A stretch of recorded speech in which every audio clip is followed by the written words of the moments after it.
মেয়ে ডিএম হয়ে বাড়ি ফিরছিল। বৃদ্ধ বাবা রেলওয়ে স্টেশনে ভিক্ষা করতে করতে দেখা পেলেন। তারপর যা হয়েছিল বন্ধুরা, জীবন কখনো কখনো মানুষকে এমন এক মোড়ে নিয়ে আসে যেখানে আনন্দ আর কষ্ট একই মুহূর্তে মুখোমুখি এসে দাঁড়িয়ে পড়ে। সকালের ঠান্ডা হাওয়া ট্রেনের জানলা দিয়ে ভেতরে আসছিল, আর ট্রেন অত্যন্ত দ্রুত গতিতে লাইনের ওপর দিয়ে দৌড়চ্ছিল। ওই ট্রেনেরই একটি সিটে জানলার পাশে বসেছিল জেলা কালেক্টর মেঘলা চ্যাটার্জি। চোখে আত্মবিশ্বাস ছিল, মুখে এক আলাদা উজ্জ্বলতা, আর মনের ভেতর স্মৃতির ঝড়। আজ সে অনেক বছর পর নিজের গ্রামে ফিরছিল। তার হাতে সরকারি ফাইল ছিল, কিন্তু তার মন বারবার অতীতের গলিতে হারিয়ে যাচ্ছিল। গ্রামের কাঁচা রাস্তা, মাটির শোধা গন্ধ, আর সবার উপরে তার বাবুজি। সে বারবার এটাই ভাবছিল যে না জানি বাবুজি এখন কেমন আছেন, এখনও কি ওই ঝুপড়িতেই থাকেন, ওনার শরীর কি ঠিক আছে। ট্রেনের স্পিকারে হঠাৎ আওয়াজ ভেসে উঠল, পরবর্তী স্টেশন বিষ্ণুপুর। মেঘলার বুক ধরভর করে উঠল। এটাই তার স্টেশন ছিল, এটাই তার গ্রাম ছিল। ট্রেন থামল, মানুষজন নামতে শুরু করল, এবং মেঘলাও ট্রেন থেকে নিচে নেমে এলো। স্টেশন সেই পুরনোই ছিল, কিন্তু আজ সে নিজে বদলে গিয়েছিল। মানুষ তাকে দেখেই রাস্তা করে দিতে লাগল। কেউ ফিসফিস করে বলল, কালেক্টর ম্যাডাম। মেঘলা হালকা হাসি দিয়ে এগিয়ে যেতে লাগল। তার মন শুধু একটা কথাই ভাবছিল, যে সোজাসুজি বাড়ি যাবে আর বাবুজিকে সারপ্রাইজ দেবে।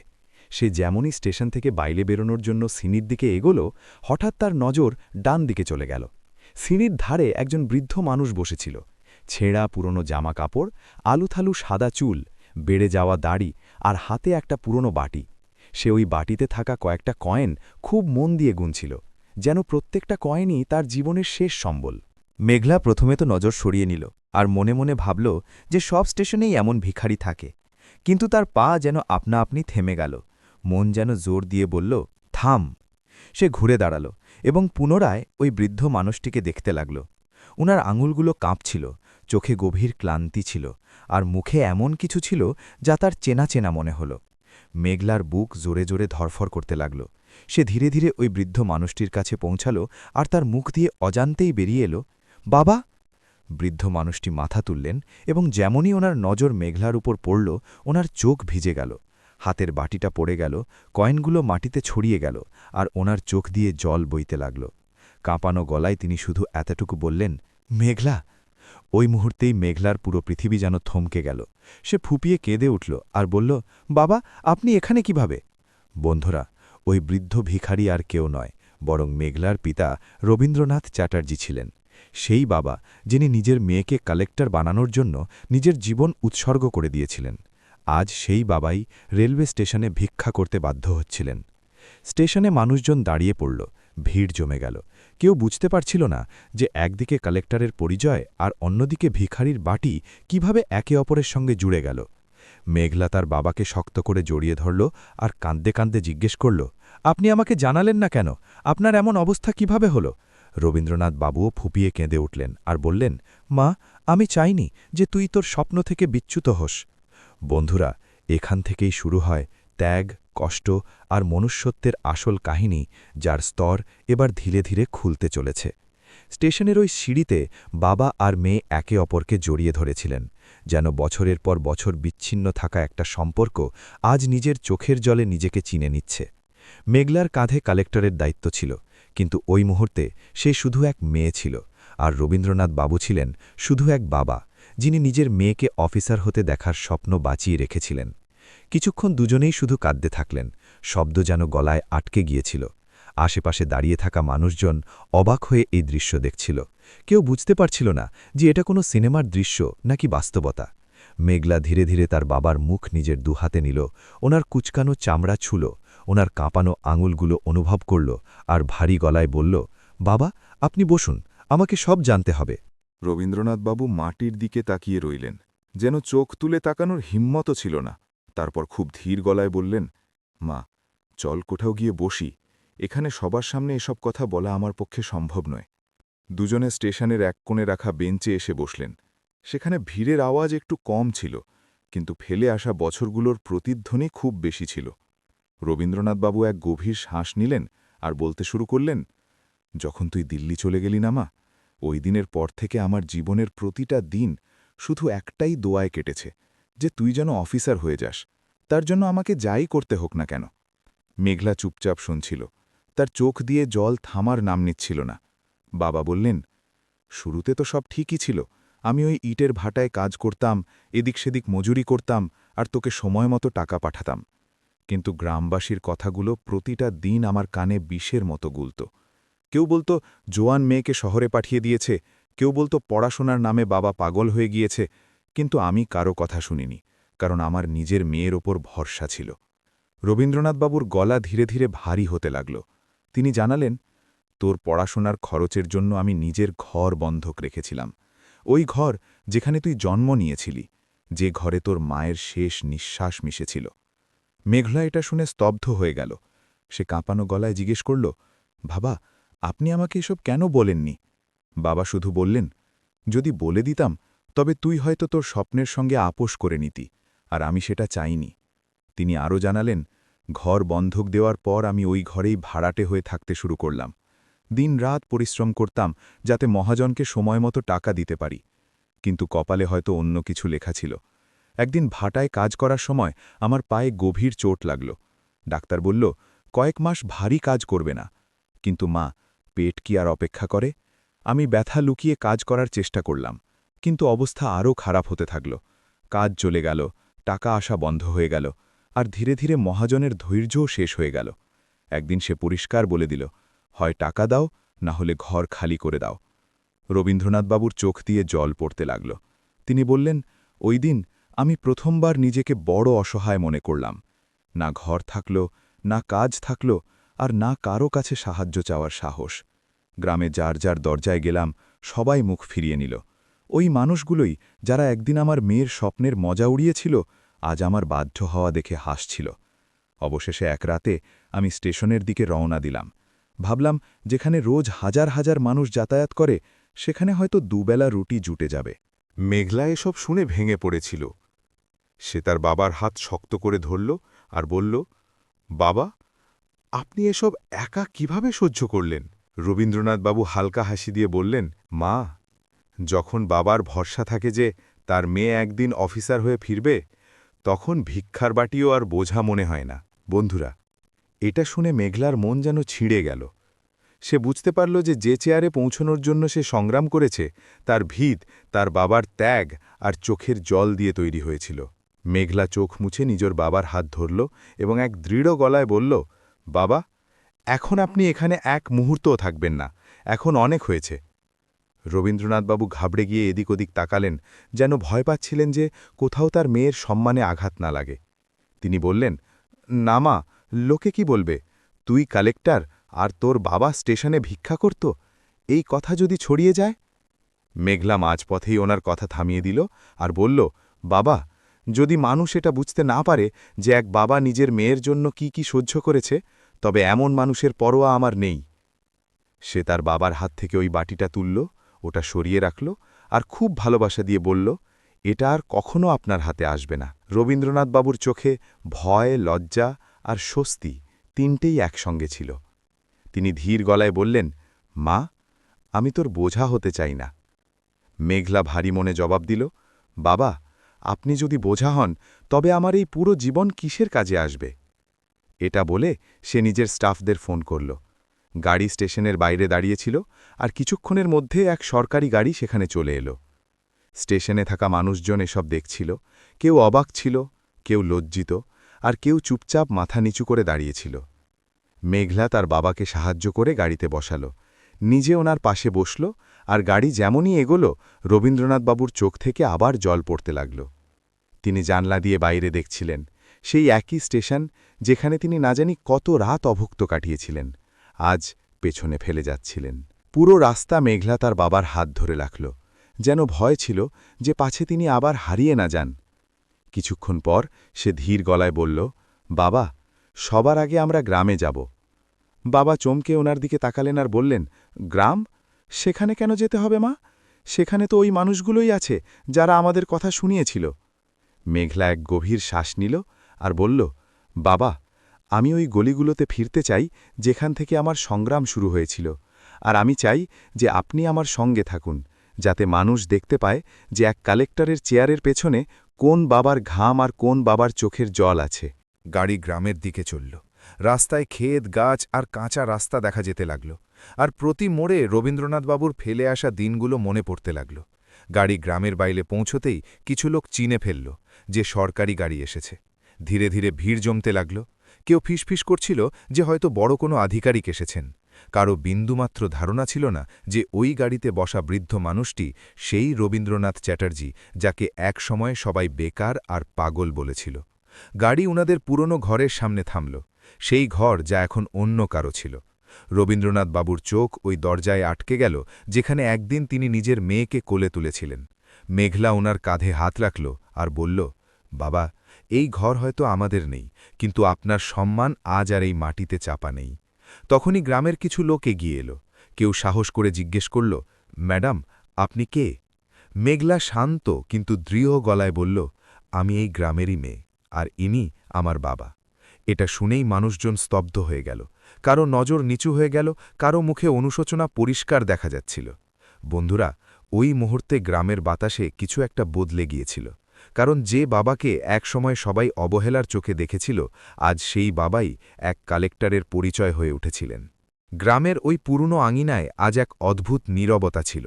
সেই আঙিনা যেখানে একদিন অপমানের আওয়াজ প্রতিধ্বনিত হতো, আজ মাথা নিচু করে থাকা মানুষের নিঃশ্বাসের শব্দ শোনা যাচ্ছিল। সরকারি গাড়ির সামনে দাঁড়িয়ে রবীন্দ্রনাথবাবু নিজের গ্রামকেই দেখছিলেন, কিন্তু আজ সেই নজর ছিল না যা একদিন ভয়ে নিচু থাকত। আজ তাতে ক্লান্তি ছিল, কিন্তু সঙ্গে এক শান্তিও ছিল। মেঘলা তার বাবার পাশে দাঁড়িয়েছিল, ওনার হাত শক্ত করে ধরে যেন এটাই বোঝাতে চায় যে এবার এই হাত আর কখনো ছাড়বে না। গ্রামের কিছু প্রবীণ ব্যক্তি এগিয়ে এলেন। তাদের চোখে দ্বিধা ছিল, কারো চোখে লজ্জা তো কারো চোখে অনুশোচনার ছাপ। এক বৃদ্ধ সাহস করে বললেন, মা, আমাদের ক্ষমা করে দিস, আমরা তোর বাবার কদর বুঝতে পারিনি। এটা শুনেই রবীন্দ্রনাথ বাবুর চোখ ভিজে গেল। তিনি ধীরে ধীরে মাথা নিচু করে নিলেন, যেন বছরের পর বছর থাকা বোঝা হঠাৎ হালকা হয়ে গেল। মেঘলা গ্রামবাসীর দিকে তাকাল আর খুব শান্ত কিন্তু গভীর গলায় বলল, ক্ষমা তখন পূর্ণ হয় যখন মানুষ নিজের চিন্তা বদলায়। কারণ বাবা কখনো কারো কাছে কিছু চাননি, তিনি শুধু নিজের মেয়ের স্বপ্নের উপর ভরসা করেছিলেন। এই কথা শুনে গ্রামের অনেক মানুষের চোখ ভিজে গেল।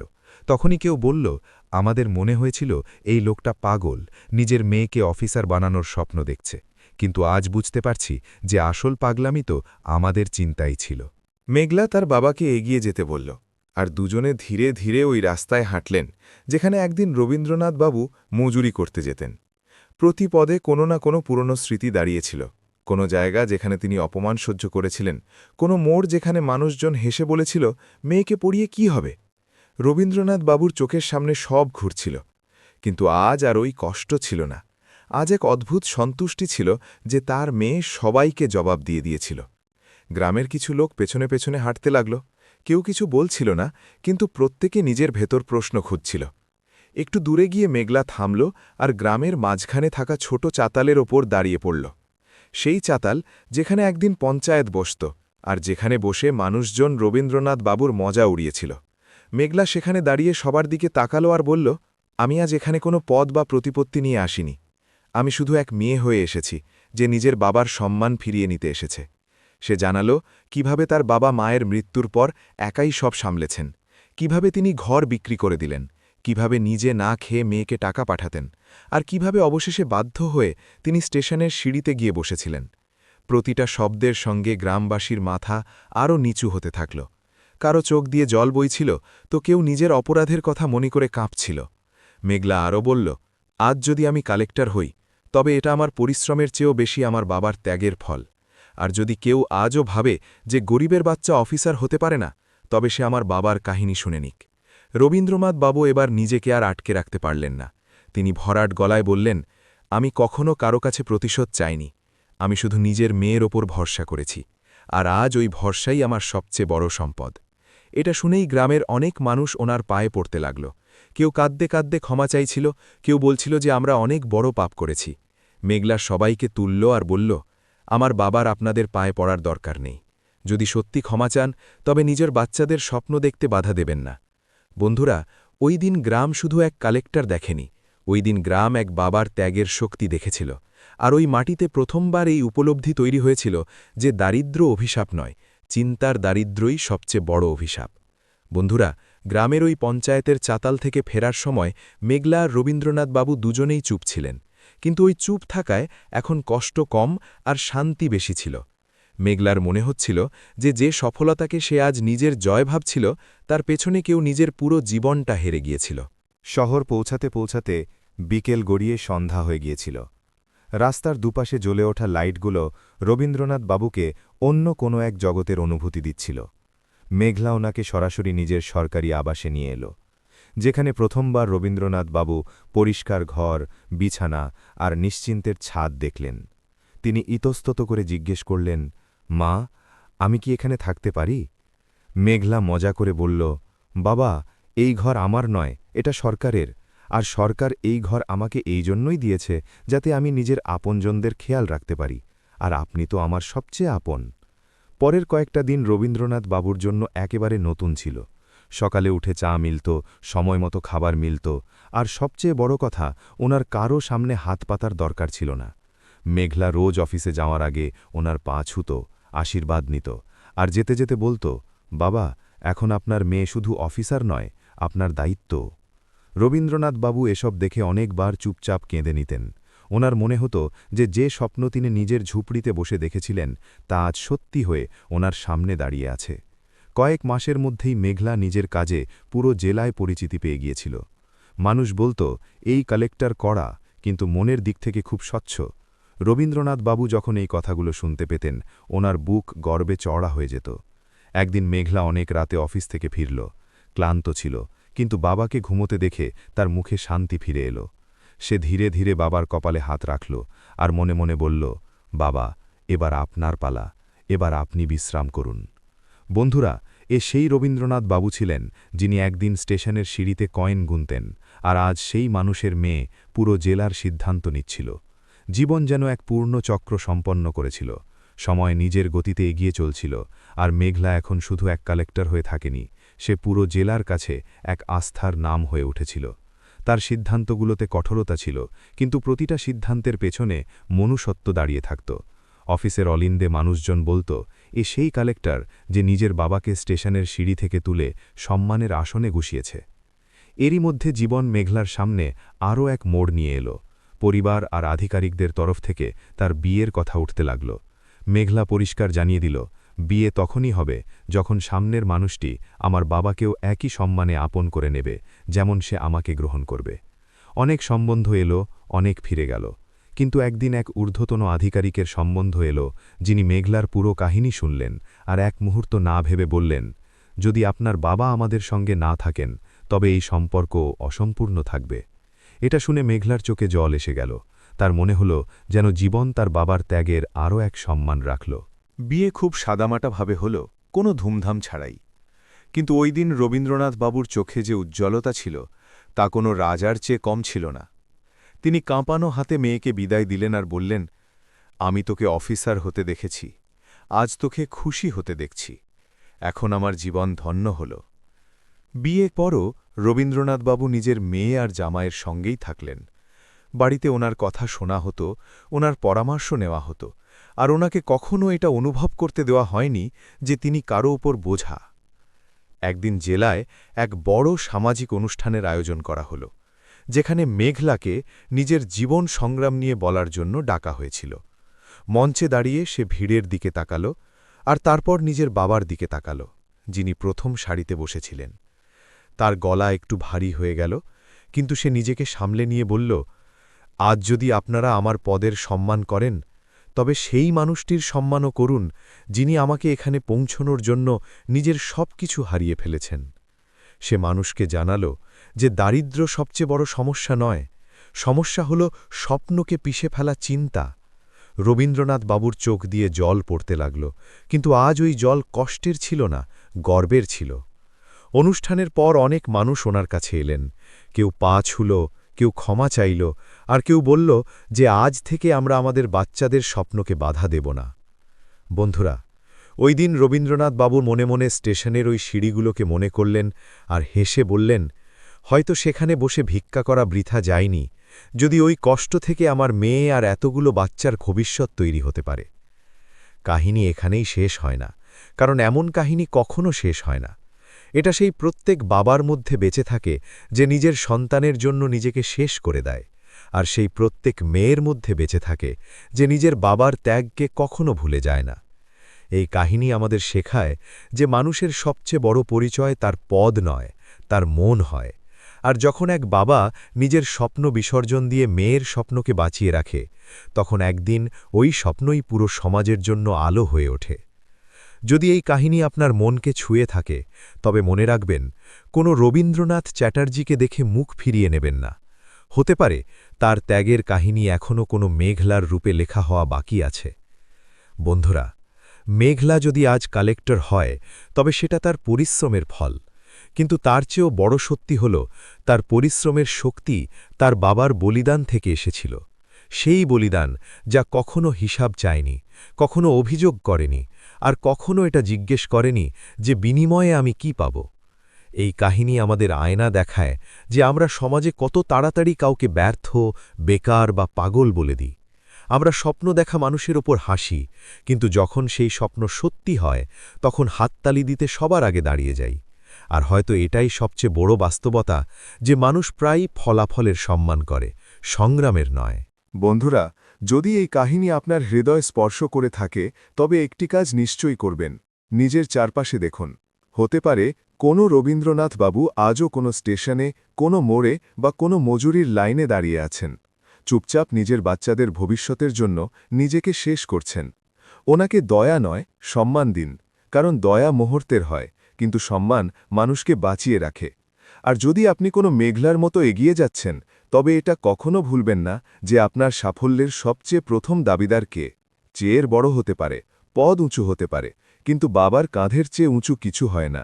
এটাই এই কাহিনীর সত্য, এটাই এর মনুষ্যত্ব, আর হয়তো এটাই এর সবচেয়ে বড় বার্তা।